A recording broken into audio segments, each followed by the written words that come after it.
I also love this idea of freeing people to rest. And like, how do we give in a way that releases people? Because that was the big thing. Could you be taken out so you can be truly rested in God? Can you enjoy Sabbath? And actually, it's very, very difficult when you're going hand to mouth. And there is just no break. There isn't the holiday. A couple of times a year, and you get to fly out of the country. You are very much trapped and held. Thinking about those families in our situation.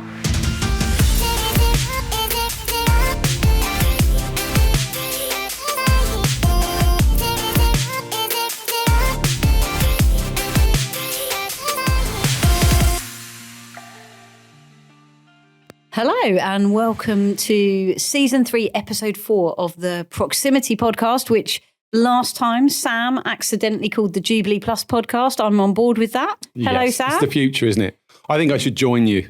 Sack off this message thing. You have joined us. You've just become one of our trustees. Yes, I have. Yeah. Proximity. You're in proximity to Jubilee Plus. Wow. Come on. And what a charity. What a phenomenal ministry that you've got. I really don't like it when you start going really super encouraging, because it always means I feel that the banter is diminished, or I look bad because I say bantery. So hang on, let me just start again. Welcome to the Proximity Podcast. I am joined by the wonderful, beautiful, amazing, glorious Sam Ward. With the largest forehead in Christendom. Have you? It's certainly big. I wouldn't say I'd measure off against an urban legend called Ben Woodfield. Mine was 0.5 centimetre bigger. Wow. And it caused all sorts of online furore, I have to say, as people were debating our foreheds. But people have got too much time on their hands, I would say. Although last time I was here at the Message Trust recording, or maybe it wasn't last time I was here, but I don't know. I stood alongside one of the tallest people I've ever met, Reverend Claude Jackson. Oh, yes, he's amazing. And what is he, like 6'7"? I'm 5'1". Literally, we look like, what's that place you go to where they have like the world's tallest, the world's shortest, and the world's biggest and longest and whatever? And come on, Ripley's Believe It or Not. That's it. And he and I there's a photo of us where we look like two waxwork models that have come out of Ripley's Believe It or Not. Did you see Claude's Easter message that was put on the Proximity Hub? Oh, no, I don't think I did. That's because you're not going there regularly enough to look at our brand new content that we're putting out all the time, Natalie. Why are you not going on there every day? Tell me, was it good? Excellent. And what other content might I find, Sam? Oh, this sounds like a sales pitch now. Well, Let's you not started get into it. You did it. You made it happen. There's loads of brilliant things over there. I know, actually, I do like the Proximity Hub. I love it. We got a like out of Natalie Williams, everybody. A full like. A full like. She didn't go as far as love. No, I respect the work. Anyway, we should get on with this. I do love it. Don't make it. See, I now sound. You always sound so nice. I always sound awful. There you go. That's why you got me into this podcast. I feel like Jesus is more at work in one of us. That's all I'm saying. And on that note, we are talking about Jubilee, the Jubilee principles in the Bible. And today we are going to focus on freedom. That was liberty. No, I thought you were going to. You wanted me to do the wham thing. No, I wanted you to either sing freedom or do like is it the Braveheart freedom? Like but you can't. Now you can't do accents without microaggressions. Okay. So you can't even go there. I know you're fighting it now. No, I really just wanted you to yell or sing the word freedom, but you didn't do it. So today we're going to focus on. We're going to do freedom, aren't we? Yeah. It's not going to happen, Natalie. I can't go there. It's no fun whatsoever. No fun, Sam. Yeah, there you go. That's how most people See, I've gone back from being you're amazing, you're wonderful, to you're no fun. This is bullying, everybody. Oh, don't. There you go. This is how I lose my job, yeah. So freedom right at the very heartbeat of Jubilee. Yeah. In that 50th year, there was the release of all sorts of things, wasn't there? Particularly the release of slaves. We could go down the rabbit hole of slavery, couldn't we? We could. And hey, we caught it's some controversy last time with your views on whether you should give money to those who ask of you. But in a sense, what's beautiful about the Jubilee freedom bringing is that it it was fully enabling people to return to not just existence, but to enable them to be flourishing. Again, this word around flourishing that comes through the Jubilee principle of coming to an end. Your captivity, although that feels like the wrong word. Yeah, it's not. I was going to say, I don't think we probably do need to explain for those who don't know. I mean, a lot of listeners may already know this, and I think we've said it in a previous episode, but that when in those Old Testament passages we're reading about slavery, we're not reading about like what would be akin to the transatlantic slave trade, and we're not reading about modern day slavery and human trafficking. What we're reading about is a system that was in place so that people who fell on hard times could actually put themselves into slavery and then be provided for. It was so that they actually wouldn't be destitute. And of course, they were guaranteed their freedom every time this cycle came round, but also they were free to choose not to go back to their own land. They were free to choose to stay where they were, which some of them would have chosen. So we need to, in our heads, not have an image of the horrific abuses of slavery over the last several hundred years that we might immediately think of.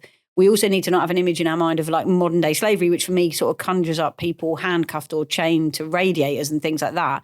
Those things are never okay. And I think God finds them thoroughly evil.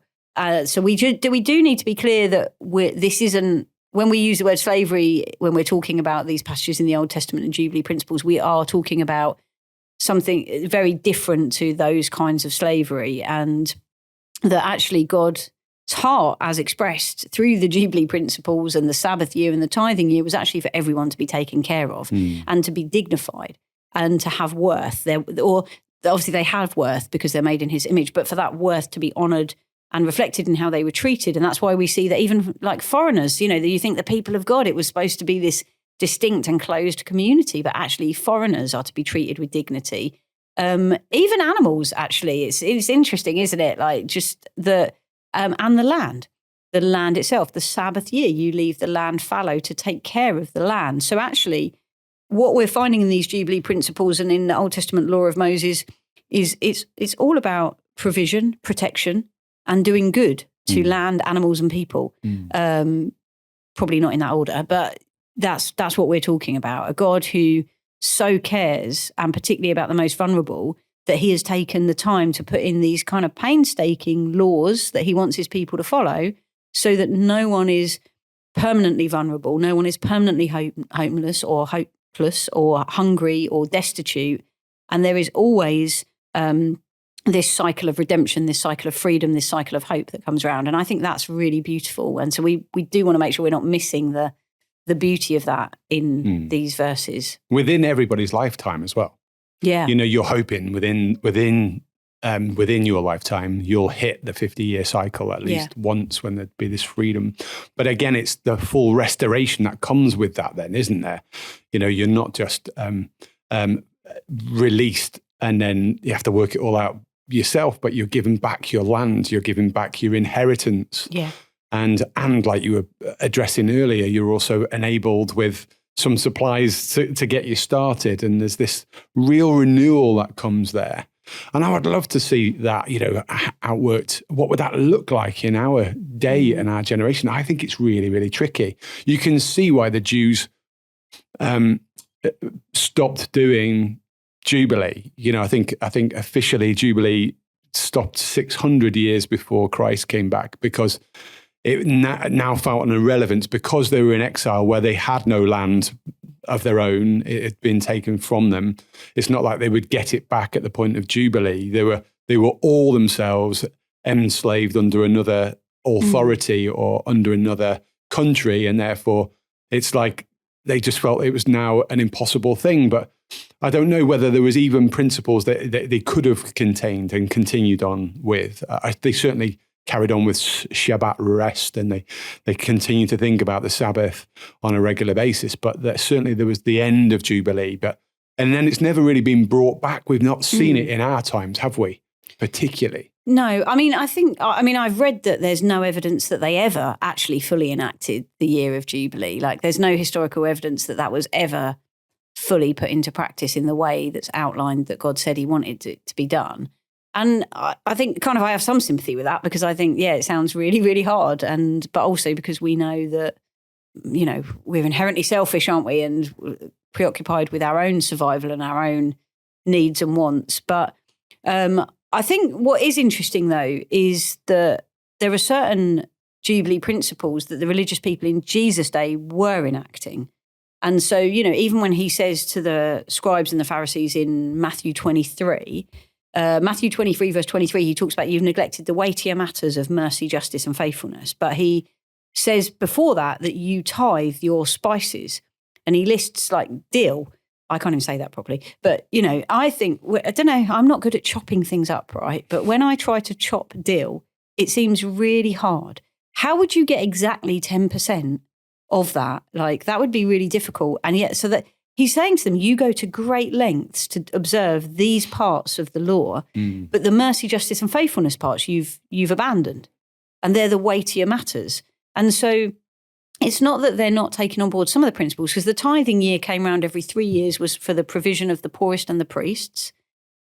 Interestingly, what the priests and the poorest had in common was that they were the only two groups of people who didn't own land. So they were both entirely dependent on the community of God for their survival. And I just find that correlation really interesting. That's probably a bit of a sidetrack. But coming back to Jesus, he's saying to them, you do follow some of this to the letter. And I was going to say religiously, but, you know what I mean? Yeah. And that's fine detail.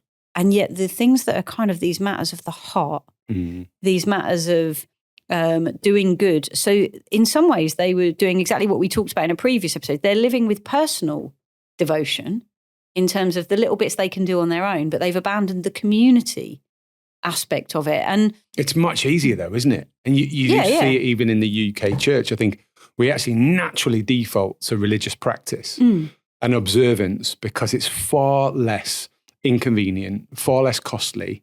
It's quite clearly defined. It's boxed off and it's done with something very measurable. Whereas working with the hurting and the broken and the outcast and the destitute is deeply costly, isn't it? And it's massively inconvenient and you can't predict when it's going to happen and wow, what it does to your life when you really invest. Yeah. And those things, therefore are easier to dodge.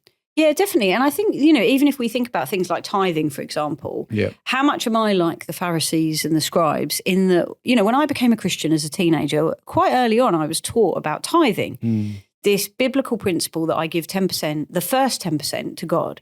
And I remember back then, particularly actually in my 20s, so I was 15 when I became a Christian, but I ran away from God for a while. When I came back to God in my 20s, got my first proper job in the UK and was paying taxes and whatever. And I had that question, do I give before or after tax? I wanted to know, where's the line? Really what I was asking, although I never would have thought of it like this at the time, is what's the minimum I can get away with? Wow. And so what do I have to do to please God? And then, great, I've done it. And I, even now that I'm, very involved in poverty and justice work, I can easily think, well, I'm doing all right. I'm pretty generous because I give, actually, do you know what? I give more than 10%. So I've gone, it's like 10.5. No, I'm joking. But do you know what I mean? Like I can feel good about myself because I give first. It's the first thing that the day I get paid, my 10% or whatever goes to the church. I give a little bit over it. So I'm doing a bit more than I'm asked. So I'm trying to go above the letter of the law and whatever. And I can feel like, well, that's me. Yeah, generosity box, tick, done it. I've done what God asked. And I feel like Jesus would probably turn around to me if I was standing there like the Pharisees were and say, yeah, great, you've tithed your income and you do it on the first day of the month, but you have neglected the weightier matters of mercy, justice and faithfulness. And, at Jubilee Plus, we talk a lot about mercy and justice. We don't talk so much about faithfulness. And I'm really interested in those three being put together there because I think what it speaks to is commitment. What it speaks to is, and in the context there, it can't just be commitment to God, it must be commitment to community. So what does it look like for me then to be so invested in the freedom of other people that I'm actually committed to giving, and that's time, energy, effort, skills, as well as money, possessions, and so on. I don't have any land, so I can't give that. But what does that look like then to live a life of mercy, justice, and faithfulness, where it's not just, I don't know, say you're going on a bike ride, as I know you are, and you want some sponsorship, and I think, oh yeah, that's good, I'll be a little bit generous to Sam, and then I see someone begging in the streets, and like we talked about last time, knowing me, maybe I give them money, even if that's unwise or whatever. What does a life of this look like, where I'm so committed to the freedom of others that when I'm thinking about all I've got, actually the first fruits aren't just going to God, they're going to other people, to community. And that's what we see in Acts, isn't it? Like that it's, I've got land, I've got possessions, I've become a Christian, I'm following Christ, I've been baptized in the Holy Spirit, the same Spirit that anointed Jesus to proclaim good news to the poor.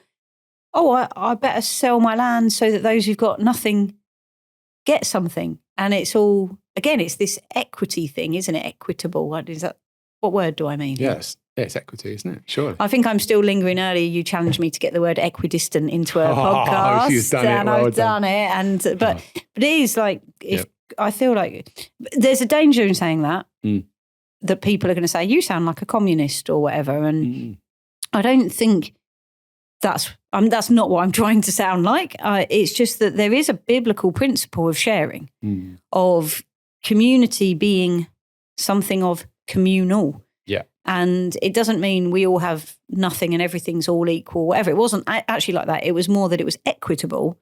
So, you've got a family, so you get more than me because you need more than me because you've got 4 mouths to feed and I've only got 1 mouth to feed. So it's not right that we have the same, but we have the right proportionality, if that makes sense. Yeah. But the question, I suppose, is if we're trying to live out Jubilee principles, how engaged is our giving? How is it turned towards release? Because at the moment, you can think about the percentage-wise, of what you tithe every month. And if you're on 10.5%, well done, you're giving more. That's ace. But if it's just fulfilling a religious practice, then you've failed the heart issue there. But also, like, if it's just going into a church bank account and my church isn't actively involved in the release, like, are we giving properly anyway? If it's, I know controversially, there's pastors going, shut up. That's my salary at risk potentially.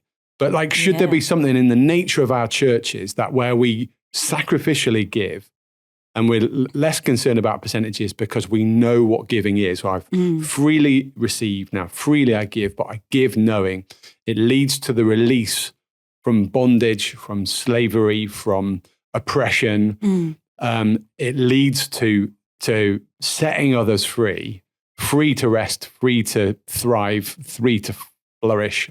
Well done. I was holding on to my teeth then. Are we actively thinking about that? Because it's not something, I'll confess, that goes through my mind each month as I sort of, even I'm aware of what comes into my bank account and I sit to think about how I'm going to give. And I don't actually put a direct debit in because I want there to be an active process of thanksgiving and then response. Interesting. I'd forget, I think, which is what does that tell me about my heart? Like, I like that. For me, there's something about the automaticness of it that feels helpful. But, yes, I get But I also get what you're saying. And I think you're right that there will often be times where I can almost not even notice it because I'm so in the habit of doing it. And so there isn't the thanksgiving and the gratitude that goes with it, or the prayer for its use and what I'm giving to and all that. But I think your point brings us back to this whole tying together in the Old Testament law of the priests and the poorest, because the tithing was for both of them. So in the tithing year, it was so that both the priests and those in poverty got fed, got looked after, got provided for, got taken care of. That's what we see in many of the laws. And like I said, they were the 2 groups of people who didn't own land. Everyone else was supposed to have land in that society. And so you've got this tying together that I think we've lost completely of the priests. So let's say, I mean, we could take it one of 2 ways. We could go the way of priesthood of all believers, or we could go the way of pastors and paid staff. Let's go the paid route. So for me, when I'm giving, I think the Jubilee principle is my money I would like it to be going both to those who are shepherding the people of God and those who are in poverty and in need. And in my church context, I'm blessed to know that that is what happens. Not obviously my specific money, but I know that we are doing a lot helping people in need in the local community and in the church as well. And we've got pastors who are shepherding the flock. That's really so helpful. To speak. But yeah. I do worry, like, where that can just be about paying some salaries or whatever. I'm not sure that's the fullest. And I think there's a challenge for our churches and for any church leaders listening who were thinking, Sam, stop. They're going to not like this either, because I think there's a real challenge to, as a church leader, how much are you setting aside for people in poverty? How much, like, I think that should be a principle. And again, it's not so much about percentages, but if I was going to go with a percentage, I would say at least 10%, I think, of any church income must automatically go on helping people who are in poverty. Maybe this is why I'm not a church leader. We're talking about why I'm not a parent, why I'm not a church leader in this series, aren't we?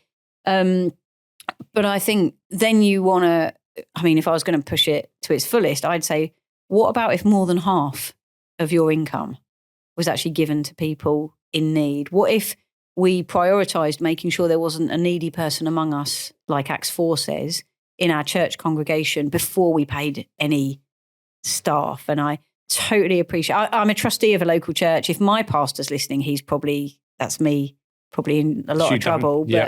But I think I've worked for a church. I oversaw social action in my church for 11 and a half years.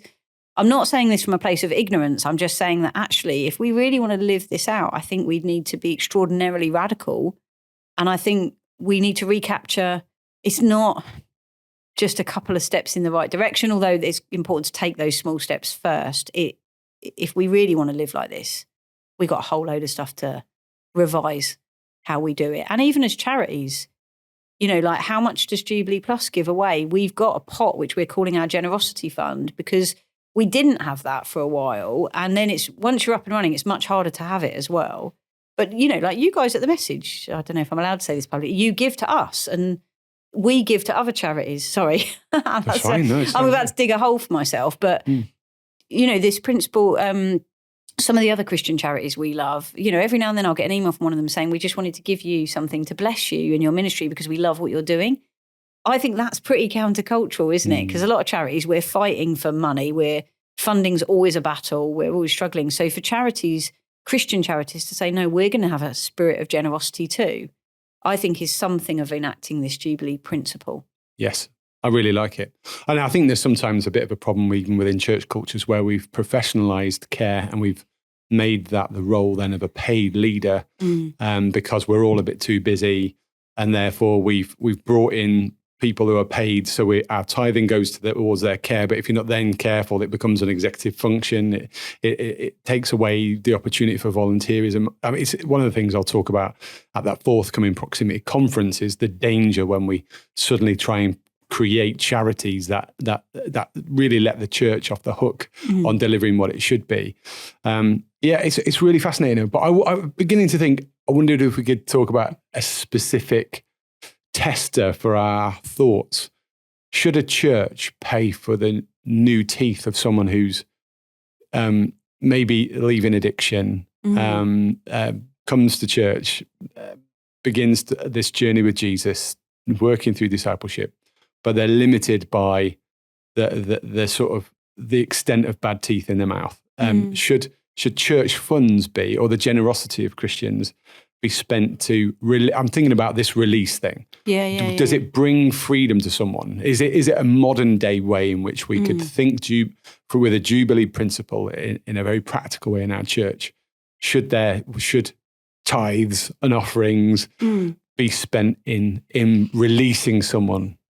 Yeah, I mean, and it's interesting that you gave that example, because I think if we reframed that question, some of us would probably or possibly have a different answer. So I'm thinking of someone I know who is a refugee from a war-torn land, who is a Christian, who's managed to get to the UK to safety through a legal scheme, and has all sorts of teeth issues, just I think to do with poverty, to do with having not been in a position where, if you're in a war-torn situation, you're not going to the dentist really, are you? And so she's needed like some root canal and stuff like that, but there's all sorts of complexities around getting it on the NHS, and she's in a lot of pain and whatever. So if I say, should the church pay for that? I wonder if we'd be more sympathetic than to the person who maybe was a drug addict and that's how their teeth. Do you know what I mean? Like, I feel like we get into the realm of the deserving and undeserving, and when you're asking, I'm certainly not trying to go down that line. No, I know, and I know you wouldn't be trying to go down that line, but I think I just find it interesting to observe what happens in my own heart and mind as different scenarios are presented to me, because it often exposes something of where I'm more likely to lean into mercy naturally and where I might have to work a bit harder or lean into judgment. Yeah.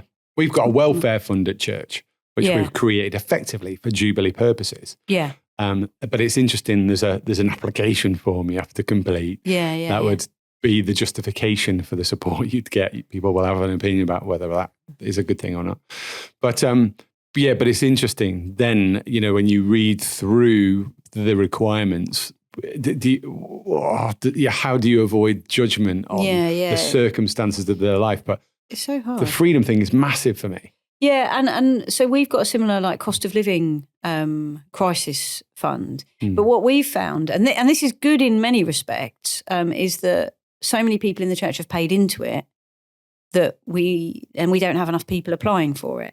And I think that's great in terms of generosity. I feel like the reason we haven't got many people applying isn't because people are in need, but because of shame. And so that's a bit of a problem. But back to the original question, should the church? I think even there we have to talk about what do we mean by the church? Like, should you, who knows about this situation, if you can afford to contribute towards it, then yes, I think you should.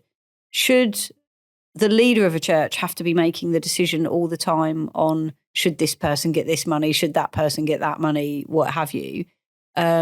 I think there's a logistical problem with that. But I think also what we see in Acts is that's where deacons are put in, aren't they, to administer it. So I think churches, in terms of when we're talking about structures, like organisations, should have some sort of process for making those decisions. But when we say, should the church help?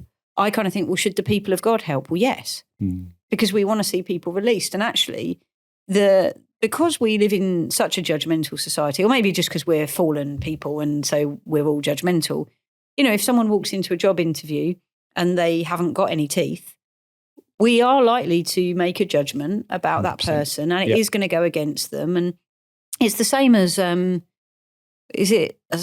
Timpson's or whatever will give people like ex-offenders suits that they can borrow to wear, or they'll iron your suit, or they'll clean it for you for free, or something that they do, which is really great, because it's what are the barriers that stop that person getting their freedom? Yes. And normally it's not as simple as, well, that they need food for today, and nothing against food banks or anything like that. I'm involved, or have been involved in one in my local church for years, but that doesn't release someone from poverty.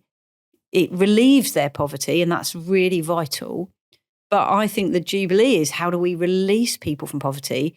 But that comes against a whole load of things. It comes against the saviour complex. It comes against letting people be dependent on us. And we can sometimes think, well, actually, we want them to depend on us until they come to know Jesus. But actually, I feel like there's something of the Jubilee principle, which is just about empowerment, about release. And so, should the church pay for someone's teeth to be fixed? Yes. Yeah. That's great. I gave a really long answer. I could have just said yes, couldn't I? I could have just gone, good though. But what are you releasing them to? Potentially releasing them to work. Yeah. But you're also freeing them from dependence upon a benefit system. You're freeing them to the fullness of themselves, the gifting that God's given them. I also love this idea of freeing people to rest. And like, how do we give in a way that releases people? Because that was the big thing. Could you be taken out so you can be truly rested in God? Can you enjoy Sabbath? And actually, it's very, very difficult when you're going hand to mouth. And there is just no break. There isn't the holiday. When a couple of times a year, and you get to fly out of the country. You are very much trapped and held. Thinking about those families in our situation, that was one of the challenges for us as an Eden team. when we're trying to live like those that we are trying to serve, and we're in every way trying to be like them in order to bring good news in a way that would understand, take down the things that might trip them. But actually, there was always some things that we couldn't imitate, or that it was much, much harder to, we always had an escape plan. Yeah. A load of our team had parents that they could return to. Some people had home elsewhere, and the community they lived in wasn't really home. It was just a house, or we were able to escape on holidays, or we had a car and we could just jump in and drive to the Pennines or wherever it was. But I love the idea that if we're really thinking with the Jubilee principles in mind, we would do all we could to be able to release people to be able to fully rest. And that takes some thoughts as well. And I like your idea you mentioned in the previous episode around if I'm splashing out, could I splash out twice? Yeah. Like if I'm wow, to think about that. Would I take someone on my holiday?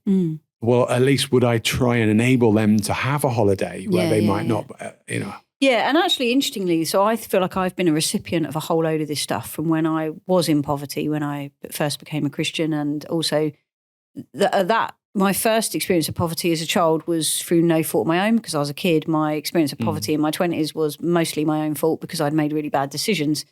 But my experience has been people saying, come and we'll feed you as much as you need to be fed. Come and come on our holidays with us. And also as a single woman. So you could say I'm relationally poor. I don't feel that way, by the way. But, some might look at my life and think, well, you live on your own and whatever. But I've got quite a few people who invite me on their holidays with them. And there is that sense of kind of release and empowerment and freedom that comes, no matter what your circumstances, just when you're included in someone else's life in that way. I think as well, though, there's something just for us to even be thinking about, what does it mean to free people from poverty? What does it mean to release people from poverty? And how does that play out in a global setting where even how do you take the Sabbath? Like you said, to some people, the Sabbath is an utter luxury, but actually it's a command of God. But how does the person in your church who just came to know Jesus, who really, really wants to obey him, who would love to please him in all things, and they read that the Sabbath is a day you're to keep holy, and they read that that's repeated over and over and over again, that the Sabbath is a holy day, and yet they know if they don't work their 3 jobs that take 7 days a week to work, they can't feed their kids.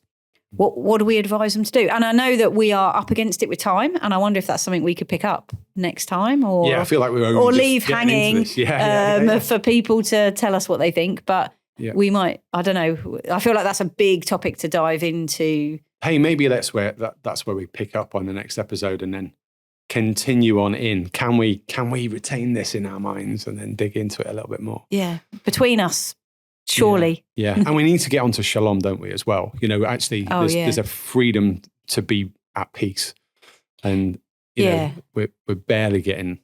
And there's a freedom of what it means to live unburdened by your own needs, as even as a rich person there's a lot we could dig into right now, isn't there? Yeah, yeah. But I read that, I think it was Ernest Hemingway or someone always used to, when he was writing, he would always stop mid-thought because it made him eager to come back next time. Oh, so come back next time for episode 5, where we will continue this dialogue, hoping to get ever deeper in our understanding of Jubilee and what it should mean for us. We want to be a church that really represents Christ well, takes seriously the commands of the Bible, continues to pursue the ways of Jesus.